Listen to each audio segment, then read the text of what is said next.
Ladies and gentlemen, children of all ages, welcome to this very special episode of Saturday Morning Cartooning.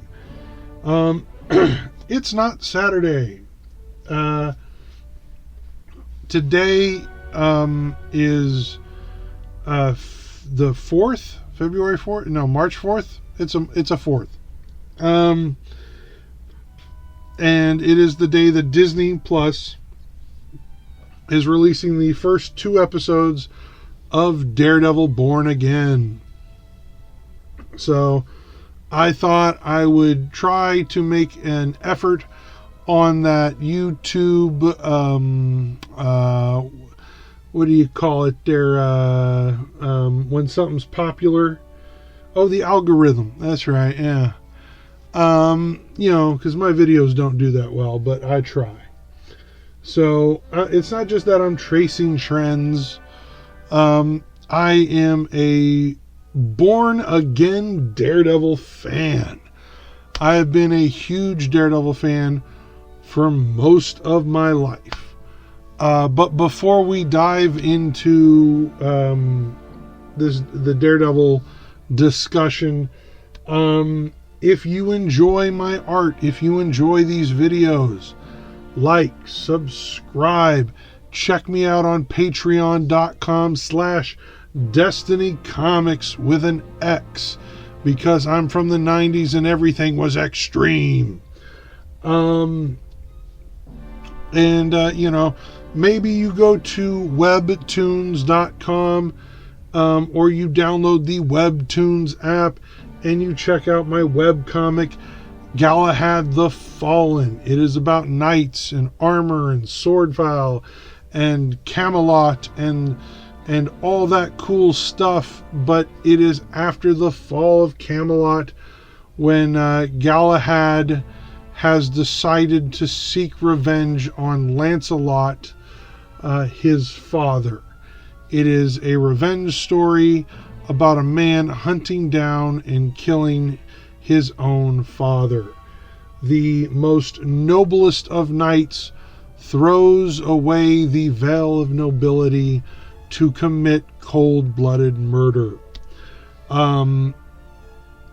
Currently, it has a rating on Webtoon.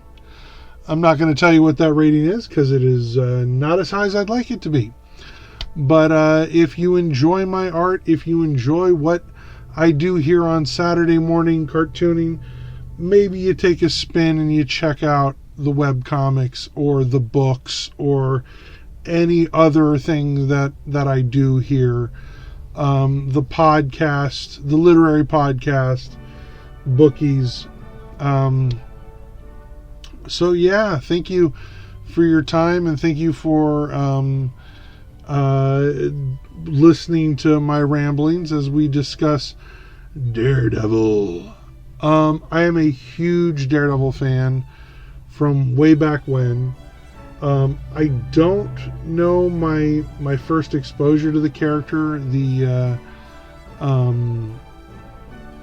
It would have either been the Fantastic Four cartoon and The Blind Shall Lead Them, which is one of the best Fantastic Four cartoons of all time, from the 90s Fantastic Four animated series, the Marvel Power Hour, where, because of an explosion that Doom caused, the Fantastic Four lose their powers, and Felicia, the Thing's bride-to-be / girlfriend, introduces the team to Daredevil, or Matt Murdock, basically, as the blind lawyer, and then he steps up to defend them in their weakened state against another Doom attack. And it is a great showcase of Daredevil. It is a great Fantastic Four episode, and it has one of the greatest endings of any Saturday morning cartoon. One of my favorites, one of the episodes I rewatch the absolute most. I absolutely love that adaptation. If you haven't seen it, it's on Disney Plus. Do yourself a favor. it's one of the best, interpretations, adaptations of Matt Murdock Daredevil that we ever got in animation. And then, of course, he has the two-parter with Spider-Man, where Peter Parker is framed for a crime he didn't commit. And Daredevil, Matt Murdock, shows up to be his attorney. And then that leads to Spider-Man and Daredevil crossing over, as one might expect. Okay, the two-parter is awesome because we get to spend a little bit more time with Daredevil, but The Blind Shall Lead Them is a much better adaptation, interpretation of Daredevil in animation. With that said, one of the earliest memories I have about Daredevil was in high school. An English teacher who knew I was a bit of a comics freak told me that, hey, on NPR tonight, Frank Miller's going to be doing an interview. And so that evening, I pulled out my little radio, and I couldn't get NPR. I couldn't get the station. So I grabbed my mom's car keys, I walked outside, and I turned on her car radio, and I was able to get NPR. And I sat for an hour in my driveway in my mom's car as a teenager, listening to an NPR radio interview with Frank Miller. And they talked all about Born Again, and they talked about Daredevil and how incredible that storyline was, and what it meant to comics and comics fans, and the introduction of noir themes to superhero comics. I am a huge, or at least I should say I was a huge Frank Miller fan. I grew up idolizing Frank Miller and his, the way he did shadows and the way his inks. Sin City, I think, is still brilliant and a masterclass in storytelling and comic books.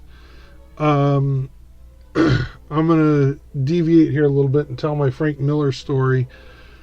It was 2008, and I was at the Eisner Awards. I was sitting in the fan section. Even though I had a press badge, I was just a little... I was afraid to sit in the press area. I was just like, all right, whatever, I'm fine here. I'm going to sit back with the normies. Although there really is no such thing as normal people at Comic-Con. But I was sitting back in the Eisner Awards in the fan section. Frank Miller had won for a novel, not a novel, but a publication called Miller and Me, I believe it was, or Eisner and Miller. And if you can find it, it's a great book, but it's just an interview book of Frank Miller and Will Eisner sitting down talking shop, very similar to Eisner's Shop Talk, but just with Frank Miller. And it's, Frank Miller won 2 Eisners that night. And after a second, he, hung around for a little bit, but then got up, started, walking his way back to leave early. And he hopped over the red velvet rope into the fan section. He was standing directly in front of me. If I had reached out, I could have touched the man. He looked down at me. I looked up at him. I went, whoa! And before I could say anything else, that man jumped over the velvet rope and was gone. Just like, oh, we're not doing this. And it's a shame because I did have a book on me that I would have liked to have gotten Miller to sign. but also I understand his situation. And if you've ever been to the Eisner Awards, they drag on and on and on. They are all the boringness of the Oscars without any of the glam or glitz, or it's almost like a middle school award ceremony. Although there have been, in the couple of years I went, there was a couple of notable like award ceremonies and stuff, or speeches that were really well done.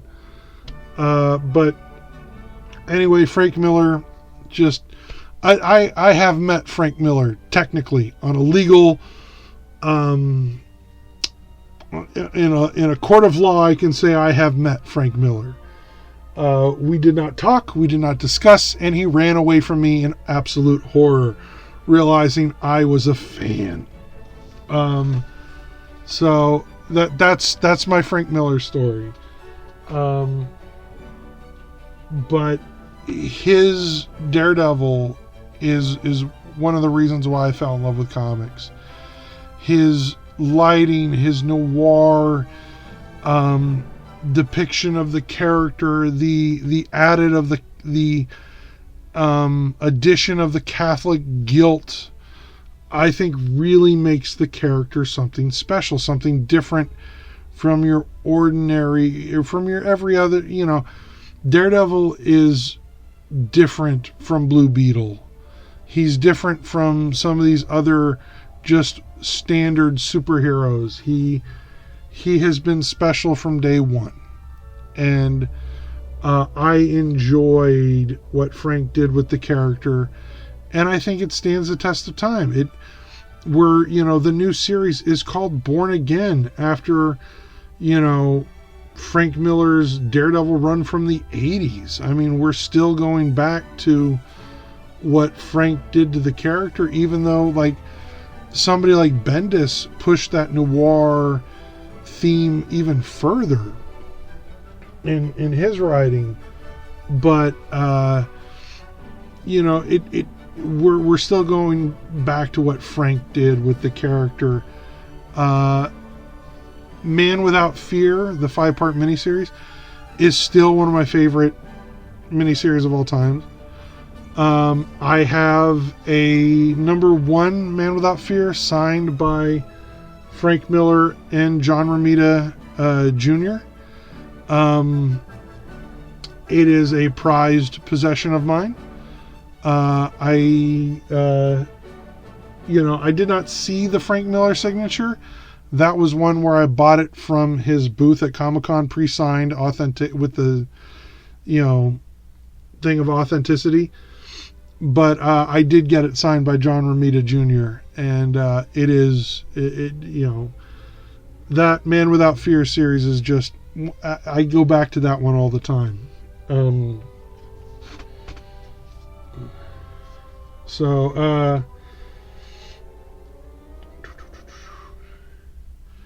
With that said, obviously the illustration I'm doing, the sketch, is much more inspired by the 2004 Ben Affleck Daredevil film. I absolutely love this movie. I know there are people that hate it and think it's horrible, but to paraphrase Jay from Silent Bob, Ben was the bomb in Daredevil, yo. Like, he was. I like his Daredevil. I like his Matt Murdock.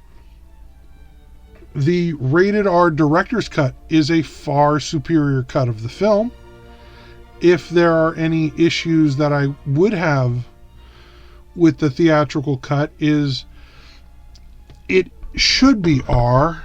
And I understand why a studio like 20th Century Fox would choose to do a PG-13 adaptation of the material. There's all these resources that prove PG-13 films, 4-quadrant films, they make more money. I get it, but Daredevil is a darker character. There's a darkness in that character's soul, and that needs to be reflected in any adaptation.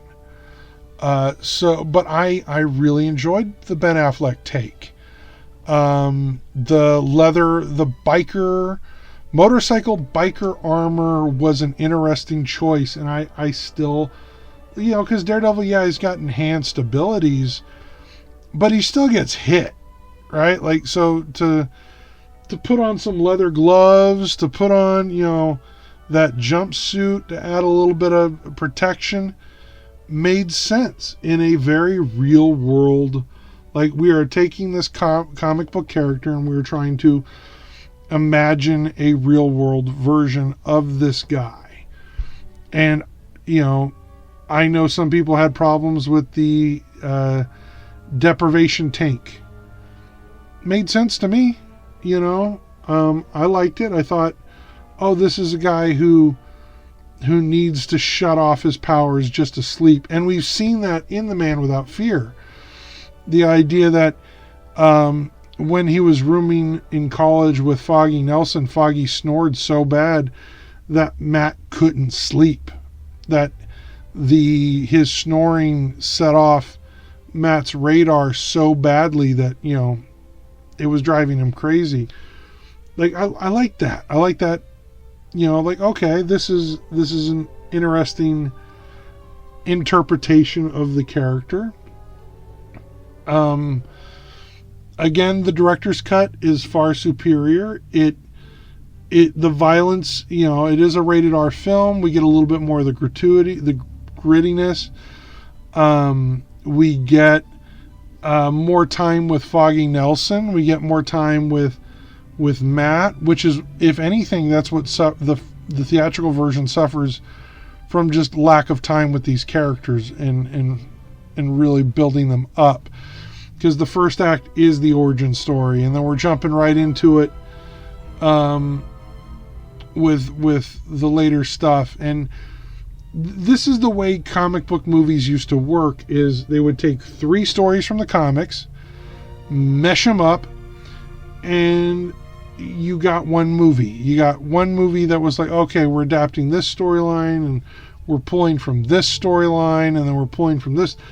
And that's just the way comic book movies used to work. And so, like, that Ben Affleck Daredevil film is pulling from, Guardian Devil, is pulling from Bendis's run with Ben Urich. It is pulling from all these other sources. And you get a hodgepodge of, you're not getting an adaptation of one direct storyline. Nowadays, it's like, okay, Thor Love and Thunder is just an adaptation of one story from the comics. It's the Gore, the God Butcher storyline. And that's perfectly fine.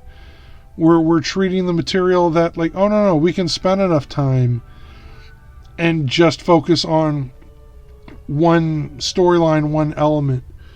I prefer the director's cut of the Ben Affleck Daredevil film because it is a much more well-rounded story. The B plot wraps around and makes everything just kind of work.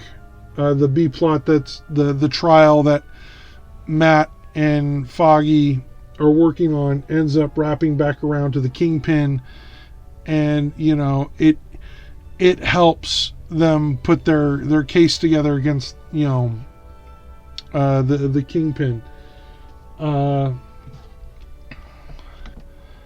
I still remember the first time I saw Daredevil in theaters, the Ben Affleck version, and I just fell in love with it. I really enjoyed it. I thought, here we go. We're setting up that Daredevil world. We're going to get a straight up adaptation of Born Again, which they kind of set up with Kingpin knowing the secret identity. And I thought, okay, we're off to the races. And Fox never really followed up. I blame Fox. I don't think they knew what they had. And it's a shame. The Netflix Daredevil with the Defenders saga, I really enjoyed what we got. The problem with the Defender Saga is everything is amazing. Every show is a perfect 10 until you get to Iron Fist, and they fuck it up so bad, so spectacularly that I still don't know how they screwed it up that bad. Like, I've listened to interviews with the showrunner, and it appears he actively disdains the source material. That's the only thing I can understand or gather with him talking about why we didn't use masks and why we did this. And the only thing anybody really wanted out of an Iron Fist show was the stupid mask, the stupid costume, and an effing dragon. And they didn't give us that. And it's sad. We didn't get Danny Rand Iron Fist. We just didn't. I get they were telling the origin story and doing the early stuff, but sometimes, like, you just need to get past that and focus on the really good content. Media res is a thing. You can just start in the middle of a story.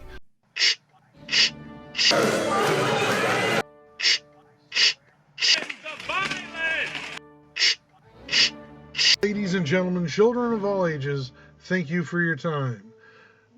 Galahad the Fallen is a new webcomic available exclusively on webtoons.com. Galahad the Fallen follows the adventures of Sir Galahad after the fall of Camelot. In the ashes of Camelot, Galahad decides to take up the last and final quest any knight can do: get vengeance for his king. He is going to hunt down the man responsible for the fall of Camelot, Sir Lancelot, not only a noble knight himself, but also Galahad's father. Join us on webtoon.com as the exciting adventure of Galahad the Fallen unfolds exclusively in this new webcomic. The Ben Affleck movie does that. It just starts in the middle and then fills you in. So it's that, and the fact that the Defenders crossover leaned so heavy on Iron Fist, not knowing that it was going to be such a spectacular failure, hurt every other show that came out, because it's like it was this perfect jumping off point. Like, oh, I don't want to see this anymore. And there was a notably dip in quality after the Defenders failure. There was a huge, like, Daredevil, was it season 2 or season 3? I think we got 3 seasons of it. Whatever the last season of Daredevil was just garbage, with them finally bringing in Bullseye, and Punisher's interpretation of Jigsaw was garbage. And it's a shame, because I was really hyped for the Defenders saga when they open. I still go back and watch that trailer, and it's them, with Nirvana, come as you are, as you were, and it's like, that is what, if Marvel is going to try to revive, the Defenders, they need to lean into that Nirvana energy, because the tone was right. It was just, they screwed up so spectacular with Iron Fist, that it kind of broke that little corner of the world. But Daredevil has that hallway fight scene is brilliant.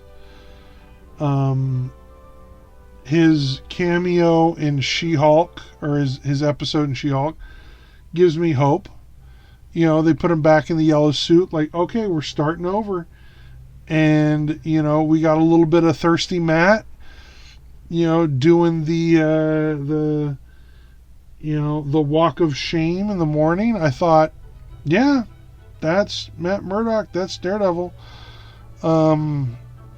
He's that's going to be an issue for him. I felt like that was perfect, in character. So the best though of the Netflix Daredevil is when they introduced Punisher and the rooftop adaptation.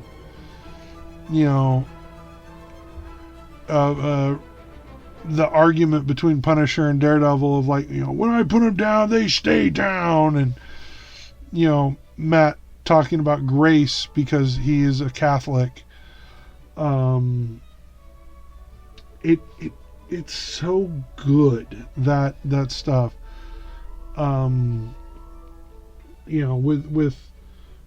With all that, and we have the new Born Again series coming up that I can't wait to see what they're going to do with. You're probably asking, like, well, why did I draw the Ben Affleck Daredevil? Why did I lean into the Ben? There is a moment, and it's like, I want to say 30 seconds of the whole film, where Daredevil is just walking down he hops off a fire escape, kicks off a dumpster, and is just walking down a darkly lit alleyway. And it's the best the character's ever looked. Like, if I was walking down a dark alleyway at night and I saw a Daredevil, even if I wasn't doing anything, I'd turn around and walk the other way. He looked like a bruiser. He looked like somebody who you don't want to mess with. He incredibly intimidating. Not that the Netflix Daredevil isn't intimidating, but Ben Affleck just looked like a bruiser, and he wanted to play Batman. He didn't think he'd ever get the chance to play Batman, but this is definitely his proof of concept of what his Batman would eventually be. Just a straight up bruiser. I like the Daredevil fight scenes that we got. I like, this is a character who I have spent way too much money reading and following the adventures of year after year. Daredevil is just a great character, and I'm just overjoyed that we got this much Daredevil adaptation. We never got the Saturday morning cartoon. We probably never will. The time for that has come and gone. Mostly because the Daredevil comics are too adult for what would be a Saturday morning cartoon. But I love what we got as far as him being a supporting character in the Marvel animated universe, and then I love that he's become a major player in the cinematic universe with the Daredevil and these other characters, with basically the Marvel Knights kind of characters. It was just really well done, and I can't wait to see. We're getting more Jessica Jones. That's always a good time.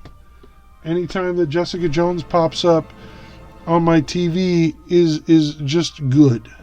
I love that character. I love the interpretation that we got. Even post Iron Fist, her stuff is a little slower. But it's just good, and I'm hopeful that that Disney Plus is going to do right by these characters, and we're going to eventually see them in the frickin' movies. Why haven't we seen Iron Fist show up in Shang-Chi, or why haven't we seen some of these other characters just pop in? Punisher popping in a Spider-Man movie. I don't know what their plans are for the next Spider-Man movie, but it should be Daredevil. I'm just saying. I mean, but that's just, they're going to go for the bigger budget bang, and Daredevil is a lower rung tiered hero, but Daredevil's always been one of my guys. He's always been one of my favorite characters. I'm a sucker for those noir grit kind of characters, and Daredevil is just brilliant.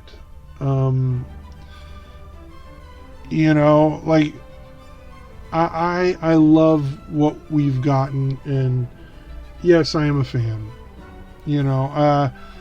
The Ben Affleck stuff, was it perfect? Maybe not by today's standards, but it was perfect for the time. And I remember when that movie ended, and I remember that was the first movie I sat all the way through the credits just thinking, wow, how fun would it have been to work on this? Like, I mean, that movie meant a lot to me. And I think it's brilliant. I know not a lot of people, I don't know what their problem was with it. As somebody who reads Daredevil comics, I think it's a good adaptation. The very end, guardian devil, like just it was brilliant. Ben Affleck doesn't deserve the flack that he got for that movie, because it's brilliant. I wish we had gotten to see more of his Daredevil. Just my personal choice, or personal, I think it's a shame we didn't get more of his Daredevil. I'm glad we got, the Daredevil series that we got, and I'm looking forward to 9 more episodes. I believe it's a 9-episode series, Born Again, coming out. I'm recording this a couple of days in advance, but, obviously coming out today. So I'm looking forward to seeing what we get with the return of the devil. So yeah, I'm excited. With that said, I hope you enjoy these videos. This has been a bonus episode of Saturday Morning Cartooning, because we're just taking the day and celebrating Daredevil Day. Born again, baby. Born again. So with that said, please like, subscribe. You can follow me on all the social medias. Patreon.com/DestinyComics. The link to my website is down below if you'd like to purchase any of my books. The original art for these pages are available. If you're interested in buying some original art from me, that is a thing I do.